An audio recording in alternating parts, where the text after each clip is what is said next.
Jelang pelantikan Presiden dan Wakil Presiden 20 Oktober mendatang, Presiden Joko Widodo bertemu dengan Presiden terpilih Prabowo Subianto pada Selasa malam. Koordinator Staf Khusus Presiden Ari Dwi Payana menjawab pertemuan tersebut untuk memastikan proses transisi pemerintahan. Ari menyatakan komunikasi Presiden Jokowi dan Prabowo terjalin erat dan intens di setiap kesempatan.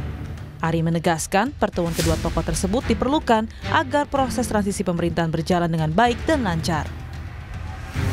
Ketua Harian Gerindra Sufmi Dasko Ahmad menyebut pertemuan antara Prabowo Subianto dan Presiden Jokowi pada Selasa malam merupakan hal yang biasa dilakukan. Dasko bilang keduanya saling tukar informasi mengenai transisi pemerintahan. Membicarakan soal transisi yang sebentar lagi ada estafet kepemimpinan di tanggal 20 Oktober.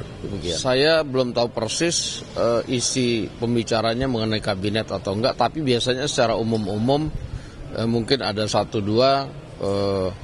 disampaikan dan saya juga belum tahu responnya bagaimana karena ini saya juga belum ketemu dari semalam. Sementara Ketua DPP PDI Perjuangan Bambang Wuryanto menyebut pertemuan antara Jokowi dan Prabowo Subianto adalah hal wajar menuju pemerintahan baru. Bambang bilang PDI Perjuangan hanya menunggu hasil keputusan. Namun, Bambang enggan berkomentar saat ditanya peluang pertemuan membahas kemungkinan PDI Perjuangan bergabung ke pemerintahan Prabowo.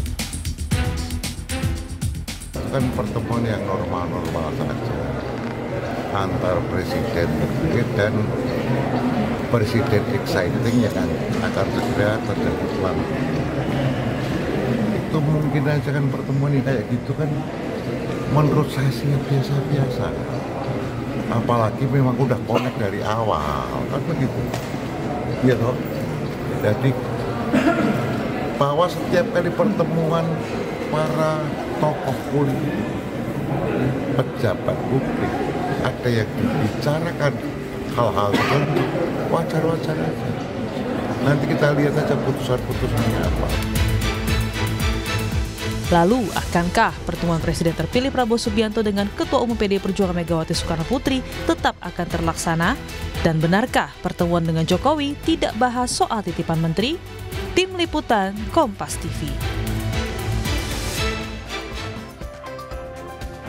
Pertemuan Presiden Joko Widodo dengan Presiden terpilih Prabowo Subianto menyiratkan sejumlah makna. Pertemuan yang dilakukan jelang pelantikan ini, Istana mengungkap pertemuan membahas transisi pemerintahan.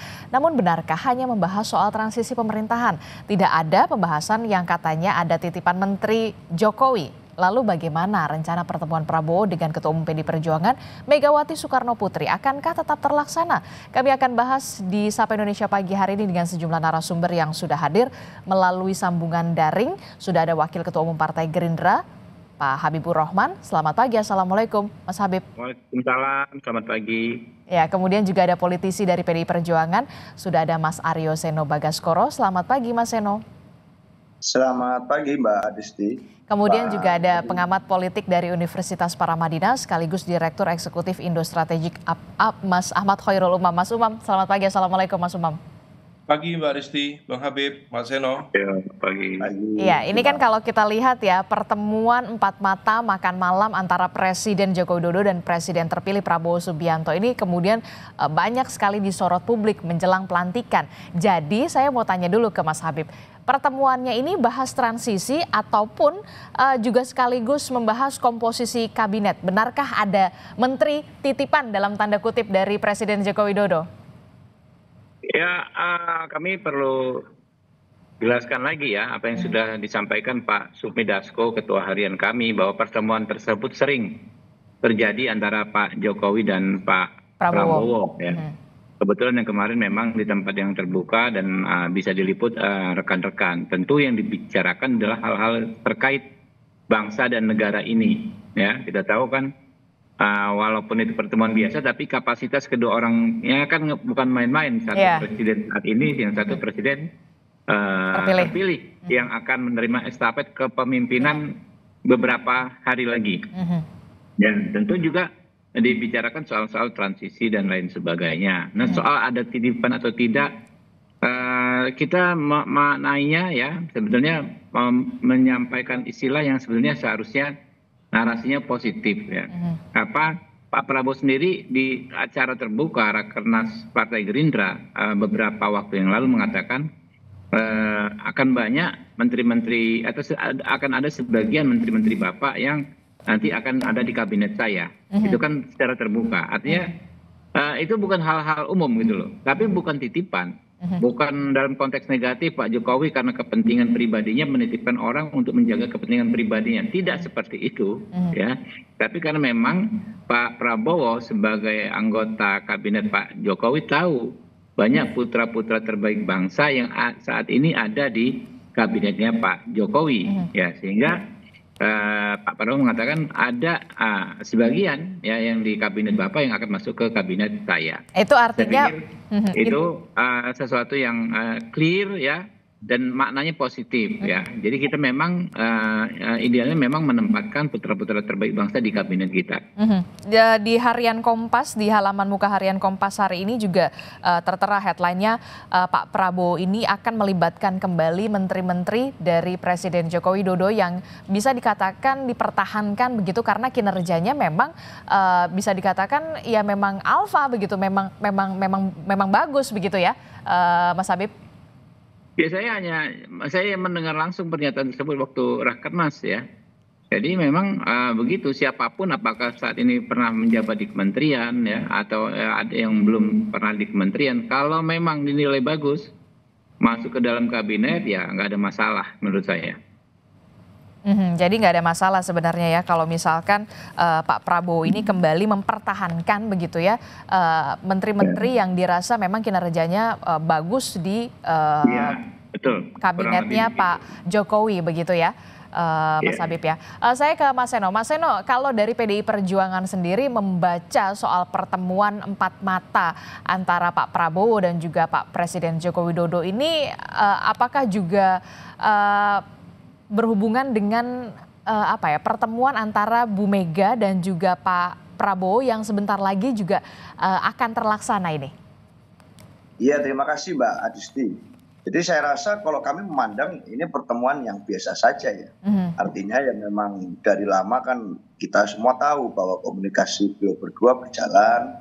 Dan di sisi yang lain juga memang di dalam kabinet pemerintahan Pak Jokowi kemarin Pak Prabowo bertugas sebagai Menteri Pertahanan. Jadi buat kami suatu hal yang biasa saja apabila terjadi komunikasi. Apalagi kan Pak Jokowi sudah mengatakan kalau kemudian nanti pasca beliau sudah tidak lagi menjadi presiden akan memilih pulang ke Solo. Sudah ada janji kepada rakyat tidak akan cawe-cawe. Masa iya sih akan ada intervensi dan cawe-cawe? Harusnya kan kita percaya pada presiden meskipun banyak yang mengatakan banyak hal gitu. Tapi kan beliau sudah bilang begitu. Jadi kami yakin betul bahwa sebenarnya ya pertemuan biasa saja. Dan harapannya begitu. Harapannya tidak ada kemudian teori kebalikan yang terjadi. Seperti yang selama ini banyak orang yang mencatat bahwa saat Pak Jokowi bilang A, ternyata jadinya B.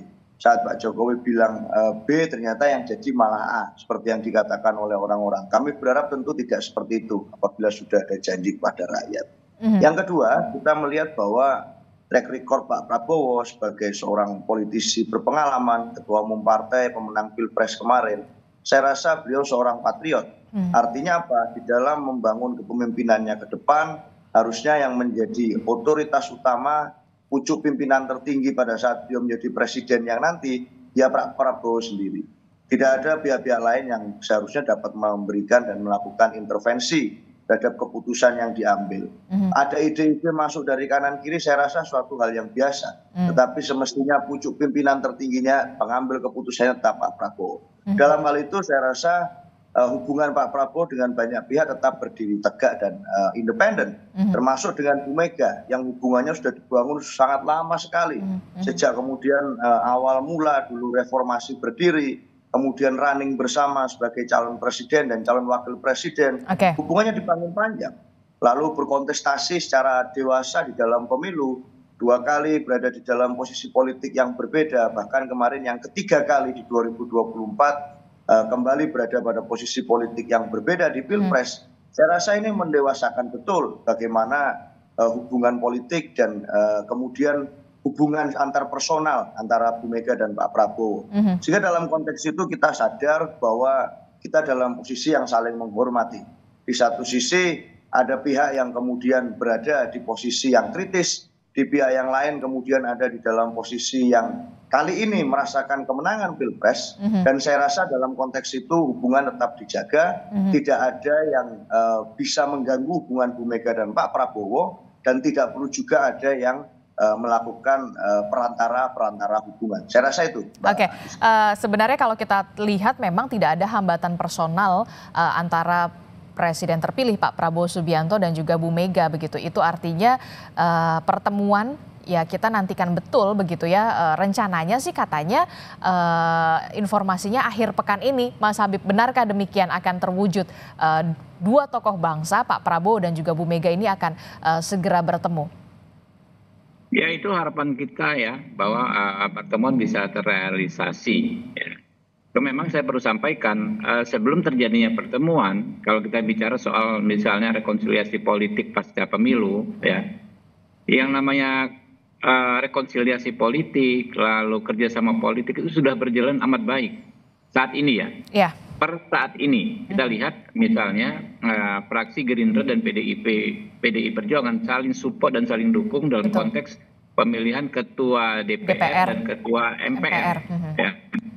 Kita paling depan menjaga agar undang-undang MD3 ya, yang memungkinkan Mbak Puan Maharani tetap sebagai ketua DPR tidak dirubah, ya, karena memang kita harus menghormati komitmen kita bahwa pemenang pemilu legislatif terbanyaklah yang bisa menjadi pimpinan DPR. Betul. Kita paling depan menjaga ya, meyakinkan kawan-kawan bahwa nggak perlu berubah ya, dan kita harus konsekuen.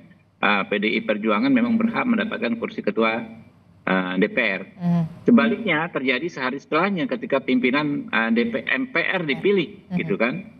Teman-teman PDI Perjuangan paling depan ya, memperjuangkan agar Pak Ahmad Muzani terpilih sebagai ketua MPR.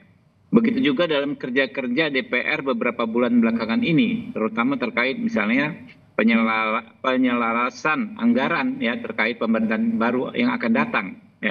Ya kan ketua badan anggaran itu kan Pak Said Abdullah, kader PDIP Tulen, ya kan?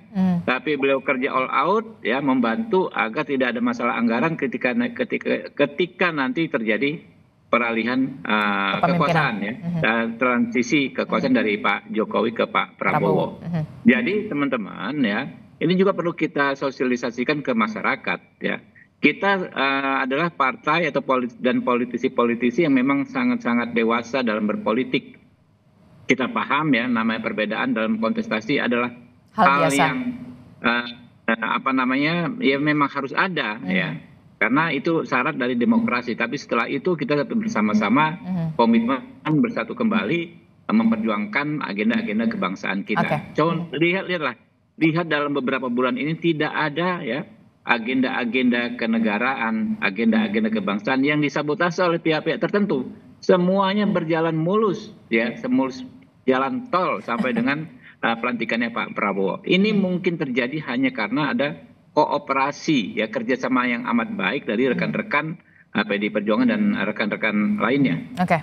Oke, perbedaan politik pada saat Pilpres, pemilu kemarin itu adalah hal yang biasa. Tapi Pilpres sudah selesai, pemilu sudah selesai. Ayo kita semua bergabung, bersatu begitu ya, untuk bisa sama-sama membangun negeri ini ke depannya 5 tahun ke depan untuk bisa jadi lebih baik begitu ya. Saya sepakat soal itu, Mas Habib. Saya ke Mas Umam. Mas Umam, ini kalau kita lihat ya, ada yang perlu Anda baca makna di balik pertemuan antara Pak Jokowi dan juga Pak Prabowo jelang pelantikan.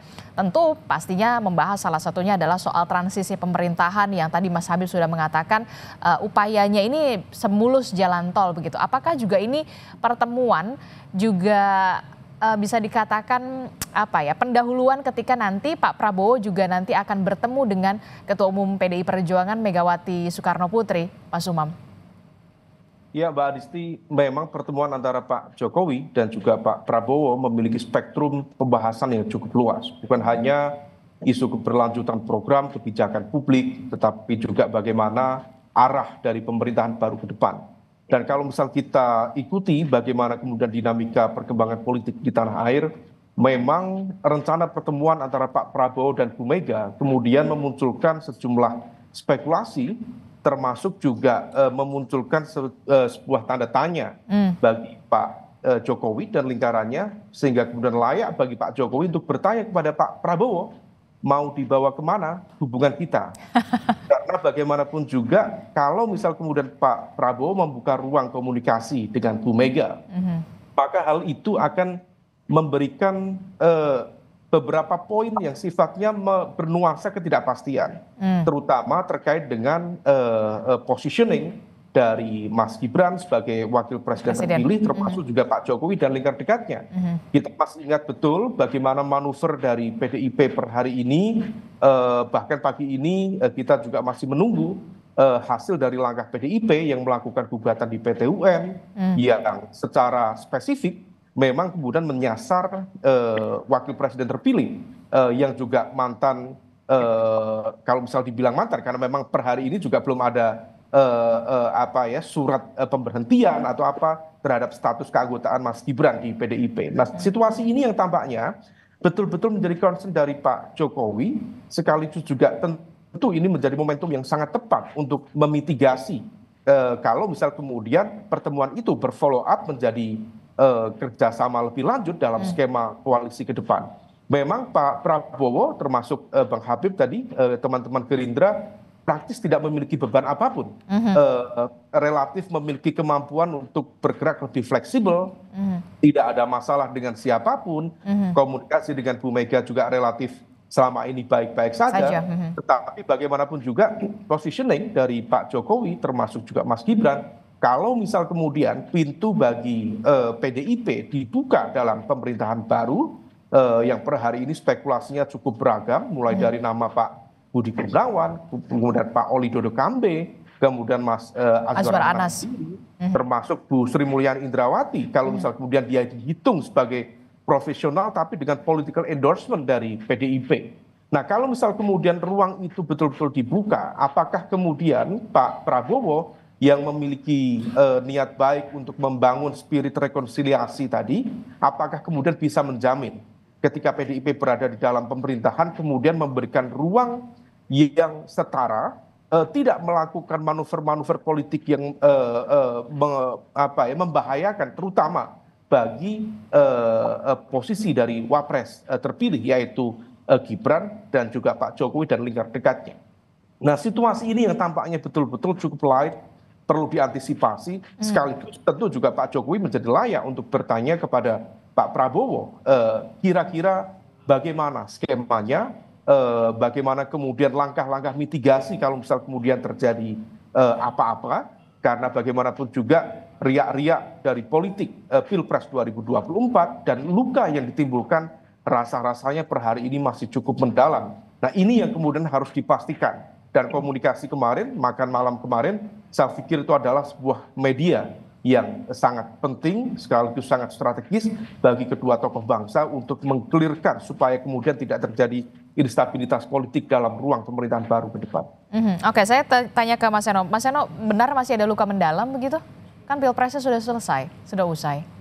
Ya, nggak ada luka mendalam yang seperti apa. Tetapi dalam konteks pijakan berkomunikasi PDI Perjuangan di tokoh-tokoh kami secara kelembagaan atau secara personal, ini basis yang diutamakan dan ditekankan oleh partai adalah bagaimana membangun komunikasi berbasis kepentingan bangsa dan negara, bukan semata-mata kepentingan keluarga atau kelompok.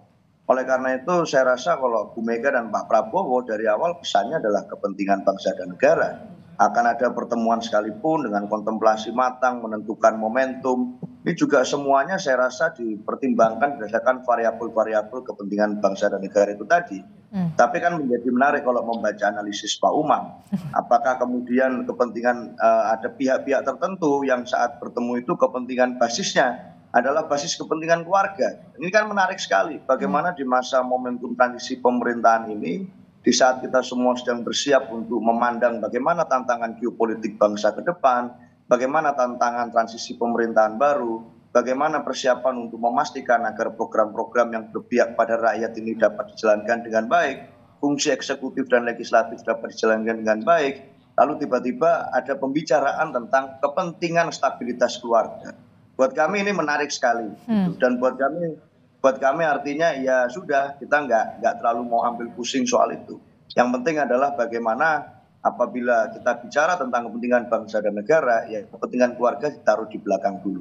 Itu yang menjadi penting dan saya harap dapat menjadi teladan bagi seluruh insan politik yang ada di Indonesia di dalam konteks pertemuan saat hari ini. Itu aja Mbak Adisti. Oke, ini juga yang kemudian menarik adalah bagaimana bisa semakin memperkuat hubungan antara PDI Perjuangan dan juga pemerintahan Prabowo Gibran.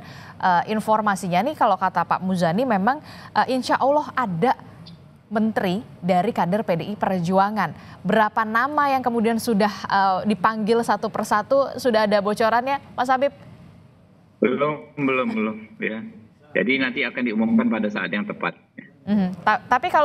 Tapi ada kan, pasti ada kan? Karena memang Pak Muzani sudah mengatakan. Kita nggak tahu juga, kita nggak tahu. Mungkin bisa dikonfirmasi kembali ke Pak Muzani. Tapi yang jelas berapa menteri dari partai apa saja, latar belakang profesional atau politik itu kita belum mendapat informasi.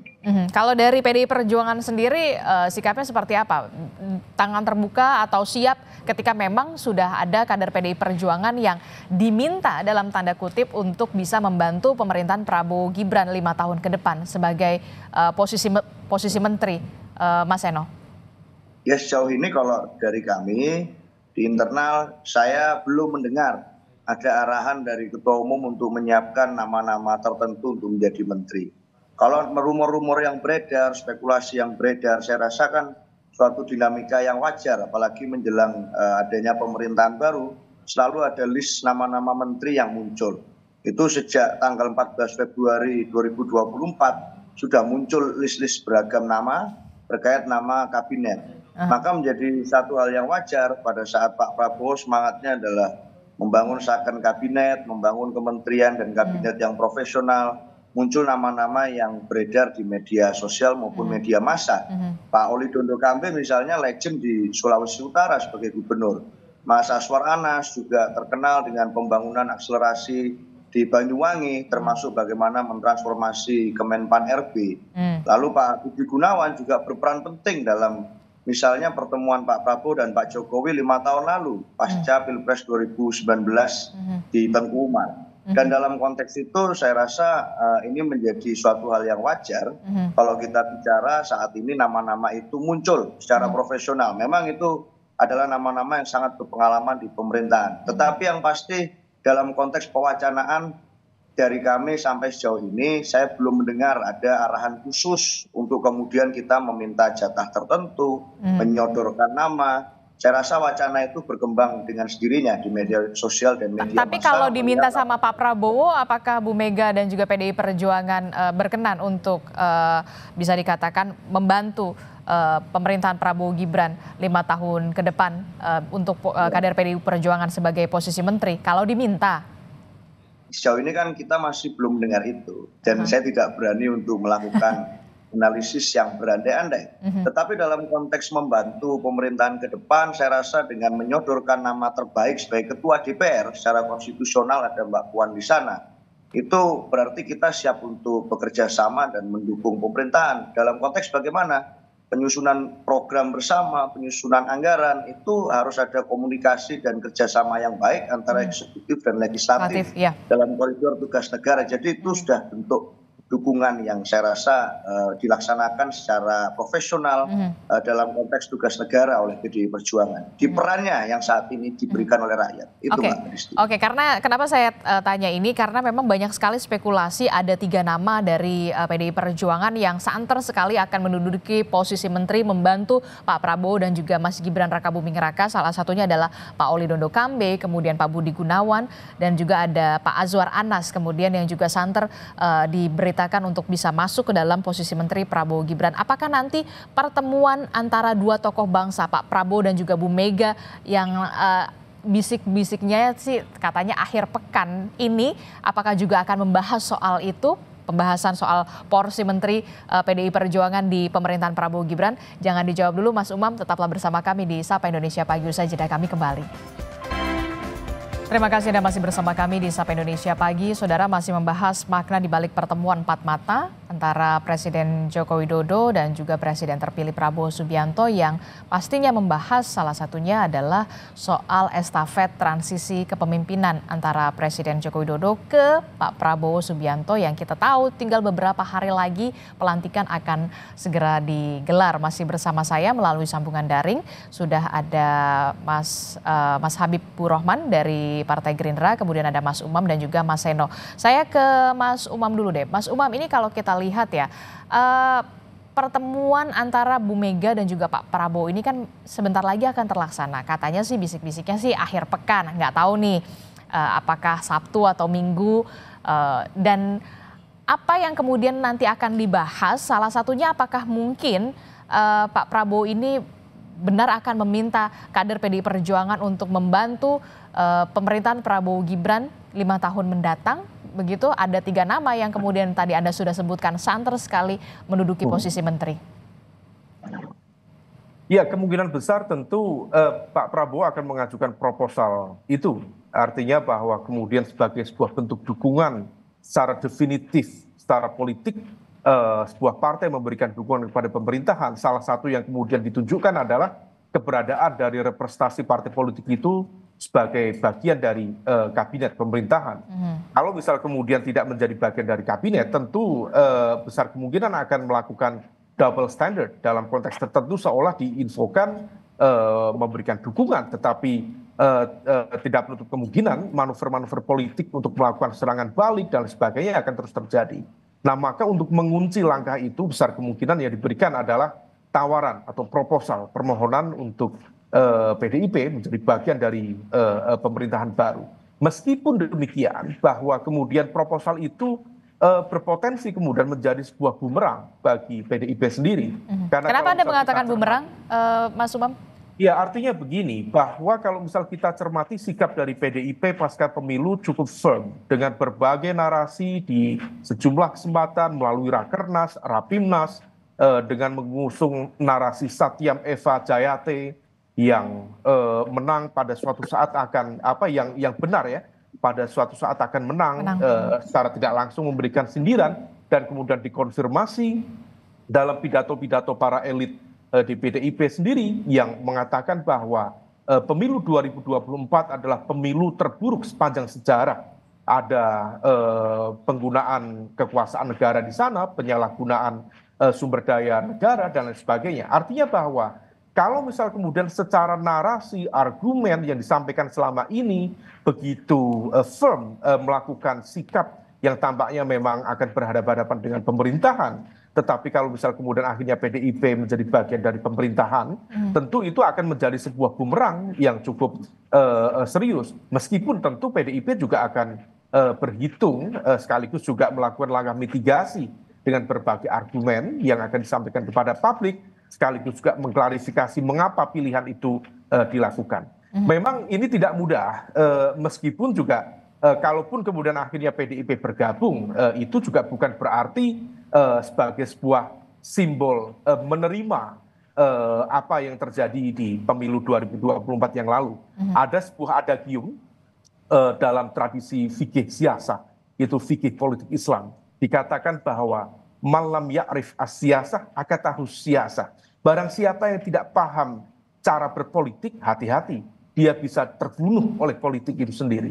Artinya dalam konteks ini, kalau misalnya nanti misalnya PDIP toh akhirnya kemudian menerima proposal dari Pak Prabowo untuk masuk dalam pemerintahan, meskipun sikapnya dalam berbagai kesempatan di Rapimnas, Rakernas cukup firm melakukan serangan secara bertubi-tubi terhadap hasil pemilu 2024 yang lalu, maka bukan berarti itu sebagai sebuah bentuk penerimaan. Bisa saja itu adalah bagian dari siasat, bagian dari strategi untuk melakukan perlawanan balik. Dalam konteks ini kalau misal kita lihat garis relasi konfliktualnya bukan antara PDIP dengan Pak Prabowo, bukan antara PDIP dengan Gerindra, tetapi ada garis konfliktual yang terbangun terutama misalnya antara PDIP dengan Pak Jokowi dan lingkar dekatnya. Nah, ini yang tampaknya sekali lagi kembali lagi dalam konteks pertemuan Pak Prabowo dengan Pak Jokowi tadi betul-betul perlu dimitigasi. Itulah mengapa menjadi layak bagi seorang Pak Jokowi untuk bertanya sekaligus juga memohon komitmen dari Pak Prabowo untuk memberikan ruang sekaligus juga protection supaya kemudian tidak muncul dinamika yang semakin tidak produktif dalam pemerintahan ke depan. Termasuk juga mempertegas hubungan antara Pak Prabowo dan juga Pak Jokowi ini akan dibawa kemana begitu ya, yang tadi juga Anda sempat singgung ya Mas Umam ya. Betul sekali. Jadi itu adalah sebuah persimpangan karena kalau misal kemudian teman-teman PDIP masuk, maka itu berpotensi menjadi sebuah alat sekaligus juga strategi balance of power atau strategi perimbangan kekuasaan. Artinya kalau misal kemudian let's say menurut informasi spekulatif Pak Jokowi atau barangkali Mas Gibran akan bertransformasi menjadi bagian dari kekuatan besar di Partai Golkar misalnya, dengan asumsi bahwa Pak Bahlil sendiri bukan menjadi kekuatan yang definitif akan terus bertahan di elit Golkar, tetapi menjadi jembatan bagi masuknya Pak Jokowi atau barangkali Mas Gibran di Golkar, maka otoritas kekuasaan dalam konteks saham politik di KIM per hari ini adalah Golkar. Nah kalau misal kemudian untuk mengantisipasi supaya kemudian tidak ada intervensi lebih luas, tidak ada cawe-cawe lebih mendalam, yang bisa dilakukan oleh Pak Prabowo adalah membuka ruang komunikasi yang kemudian bisa menjadi strategi perimbangan kekuasaan. Dalam konteks pertarungan itu, maka berkawan, berkoalisi dengan PDIP bisa menjadi opsi yang sangat baik. Oke, Mas Habib, Anda sepakat dengan analisa Mas Umam yang mengatakan bahwa pertemuan antara Pak Prabowo dan juga Pak Jokowi ini merupakan salah satu pertemuan untuk memitigasi ketika Pak Prabowo ingin PDI Perjuangan juga bisa bergabung, menterinya kader PDI Perjuangan bisa masuk ke dalam jajaran menteri. Ini memperjelas atau ingin mempertegas Pak Jokowi, ingin mempertegas mau dibawa kemana ini hubungan antara Pak Jokowi dan juga Pak Prabowo? Ya, ini negara demokrasi ya. Tapi saya prihatin juga ada tokoh seperti Mas Umam ini menyampaikan spekulasi-spekulasi yang sangat-sangat asumtif dan terkesan sinis sekali ya, terhadap ikhtiar tokoh-tokoh bangsa ini untuk menjalin komunikasi ya, untuk menjalin kesepahaman bahwa ada agenda-agenda besar yang harus kita selesaikan secara bersama-sama. Oke. Ya, nanti sejarah yang akan membuktikan lah ya. Banyak hal yang kemudian dari dahulu diasumsikan oleh teman-teman ternyata kan nggak terbukti. Kejadiannya tidak seperti itu. Nah sekarang kan saya bingung dari mana ya teman-teman bisa membuat cerita-cerita yang asumtif bahwa Pak Bahlil adalah sebagai memberikan jalan untuk Pak Jokowi masuk ke Golkar dan lain sebagainya. Nggak ada basis data dan nggak ada basis informasi sama sekali. Oke. Hanya disampaikan semaunya seperti itu gitu loh. Ya silahkan saja, ini negara demokrasi. Tapi saya yakin ya tokoh-tokoh bangsa kita baik Pak Prabowo, Pak Jokowi, Ibu Mega, persoalan di antara mereka bukan hanya konflik-konflik yang ingin dipelihara oleh teman-teman ini terus gitu loh. Mereka punya pikiran-pikiran besar, cita-cita besar bagaimana negara ini akan maju ke depan, memanfaatkan momentum-momentum yang ada sekarang, bukan sekedar memelihara konflik balas membalas ya kan ya, saling menunggu kesempatan untuk saling menghabisi. Saya pikir nggak juga serendah itulah ya moralitas tokoh-tokoh bangsa kita. Ya, ke depan ya kita ikhtiarkan saja, kita doakan saja bahwa memang apa yang dilakukan oleh teman-teman ini bukan yang disebut tadi siasah atau siasat ya dari bahasa Indonesianya ya, sekedar menunggu kesempatan untuk revenge ya, balas dendam politik, nggak seperti itu kok. Saya pikir ya Ibu Mega punya cita-cita yang sama besarnya dengan Pak Jokowi, dengan Pak Prabowo ya. Bagaimana negara ini bisa melompat ya menjadi negara maju ya, mencapai cita-cita kita bersama. Mungkin itu ya. Saya sorry ini sebentar lagi menyampaikan. Oke, baik. Terima kasih Mas Habib untuk waktunya. Kita nanti mungkin bisa berdialog di kesempatan yang lain. Tapi saya ingin bertanya juga untuk Mas Seno. Mas Seno, kalau memang betul Pak Prabowo nanti akan ada pertemuan dengan Bu Mega, kemudian ada permintaan untuk soal jajaran posisi menteri dari KDR PDI Perjuangan, padahal tadi disebutkan oleh Mas Umam firm sekali. Sebenarnya PDI Perjuangan ini narasi-narasinya agak cukup keras begitu ya pada saat pemilu yang lalu begitu. Akan berbalik arah atau seperti apa? Bagaimana Anda nanti dan juga PDI Perjuangan bisa memaknai ini, Mas Eno? Ya, terima kasih Mbak Adisti. Satu, saya rasa hingga sejauh ini kami sangat menghargai seluruh proses demokrasi yang terjadi di Republik ini. Bahkan dalam konteks kedekatan batin, kedekatan komunikasi, hubungan kami dengan kawan-kawan civil society, hubungan kami dengan kelompok tinggi, kelompok kawan-kawan aktivis pro demokrasi, itu terjalin dengan sangat baik. Beberapa waktu yang lalu Ibu Mega bahkan masih hadir di pentas kesenian Kartar Jasa di Jakarta, yang itu memberikan begitu banyak pandangan kritis tentang kehidupan berbangsa dan bernegara. Waktu Romo Beni Susetyo juga meninggal dunia beberapa waktu yang lalu, Ibu Mega datang ke Malang memberikan penghormatan terakhir. Artinya apa? Komunikasi dan kedekatan secara batin maupun secara fisik dengan kawan-kawan yang concern terhadap persoalan demokrasi di Republik ini menjadi satu pertimbangan penting bagi PDI Perjuangan. Dan itu ekspresinya tampak di dalam berbagai perhelatan politik yang kita lakukan, termasuk di dalam poin-poin rekomendasi Rakernas. Dan hingga sejauh ini saya rasa tidak ada satupun sikap politik PDI Perjuangan yang kritis terhadap pemilu kemarin, itu yang dicabut oleh kami. Konsistensi sikap itu saya rasa masih terus kami jaga dengan baik. Bahkan seluruh kader hari ini diminta untuk fokus pada bagaimana persiapan pemenangan pilkada di daerah-daerah yang begitu penting. Termasuk juga nanti kalau misalkan bergabung di pemerintahan juga tetap akan kritis begitu? Fungsi kontrol dan pengawasannya juga masih akan tetap seperti dulu? Ya, dalam konteks itu misalnya ekspresinya kan tampak. Satu, di dalam pilkada saja, di daerah-daerah yang sangat menjadi daerah strategis, itu kami berani mengambil langkah politik yang anti mainstream dengan mencalonkan kader kami yang itu kami berangkat sendiri. Berbeda dengan kekuatan politik besar yang misalnya berkoalisi, kami mengambil posisi politik yang sangat berbeda. Itu ekspresi politik yang sudah tampak sejauh ini dan memang sudah menjadi realitas politik.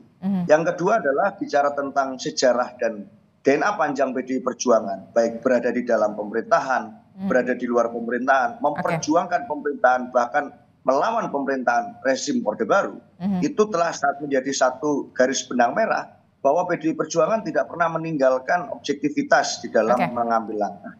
Artinya menjadi di luar pemerintahan juga tetap mendukung apabila program-programnya layak didukung. Di dalam pemerintahan pun di era Pak Jokowi misalnya kemarin juga banyak hal yang kami lakukan kritisisme di sana tanpa meninggalkan adab dan etika berpolitik yang baik. Saya rasa itu menjadi satu objektivitas sejarah dalam rekam jejak politik kami. Itu Mbak Adisti. Mas Umam, terakhir Mas Umam, tentu kita semua menantikan begitu ya ketika pemimpin-pemimpin bangsa, begitu tokoh-tokoh bangsa, Bu Mega, Pak Prabowo, Pak Jokowi, bahkan Pak SBY bisa bertemu dalam satu meja membahas soal bagaimana menjadikan Indonesia ini ke depan lebih baik. Tentu kita menantikan itu semua ya. Iya, tentu kalau misal dalam konteks spirit rekonsiliasi tentu sangat baik. Pertemuan-pertemuan para tokoh itu tadi sangat produktif. Apa yang didoakan oleh Bang Habib tadi ya patut untuk diaminkan, layak untuk diaminkan. Artinya bahwa pertemuan dari para tokoh itu bukan hanya akan memperlancar proses transisi kekuasaan, tetapi juga akan membangun trust. Bukan hanya dari market di dalam negeri, tetapi juga market di internasional. Bahwa dinamika politik di Indonesia, stabilitas politik dan demokrasi di Indonesia relatif terjaga dengan baik. Dan dalam konteks political economy, tentu hal itu akan menjadi sebuah sinyal yang sangat positif bagi market dan juga para pelaku pasar, bahwa kemudian Indonesia siap untuk bergerak lebih cepat, melakukan akselerasi, sehingga di pemerintahan baru tidak ada turbulensi yang juga justru menciptakan instabilitas secara tidak produktif, tetapi bisa cepat bergerak maju. Nah, yang kemudian ada pun riak-riak politik, bagaimana kemudian gesekan terjadi, that's part of political life, diakui atau tidak, memang aspek nilai, aspek prinsip itu tetap menjadi pijakan. Tetapi dalam konteks pertarungan politik praktis, rasa-rasanya tidak mudah untuk ditutup-tutupi.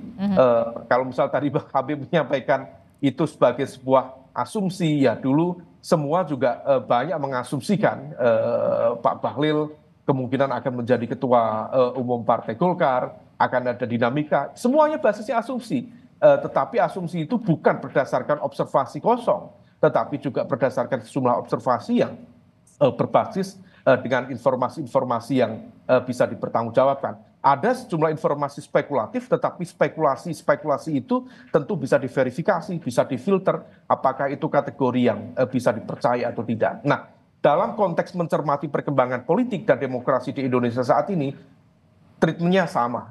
Informasi spekulatif yang kemudian rasa-rasanya bisa diverifikasi dengan baik, patut untuk dijadikan sebagai sebuah guidance untuk mencermati bagaimana perkembangan arah demokrasi ke depan. Oke, kita akan tunggu bagaimana pertemuan tokoh bangsa antara Pak Prabowo dan juga Bu Mega setelah kemarin kita sudah melihat bagaimana pertemuan Pak Prabowo dan juga Pak Presiden Joko Widodo berlangsung. Semuanya tentu akan membahas bagaimana ke depan persoalan bangsa untuk bisa diselesaikan, apalagi 5 tahun ke depan ini kita sebentar lagi, tinggal hitungan hari lagi kita akan memiliki pemimpin baru, yakni Pak Prabowo Subianto dan juga Mas Gibran Rakabuming Raka. Terima kasih Mas Umam telah bergabung bersama kami. Mas Seno, terima kasih dari PDI Perjuangan. Sebelumnya ada Pak Habibur Rahman, Mas Habibur Rahman, terima kasih dari Partai Gerindra.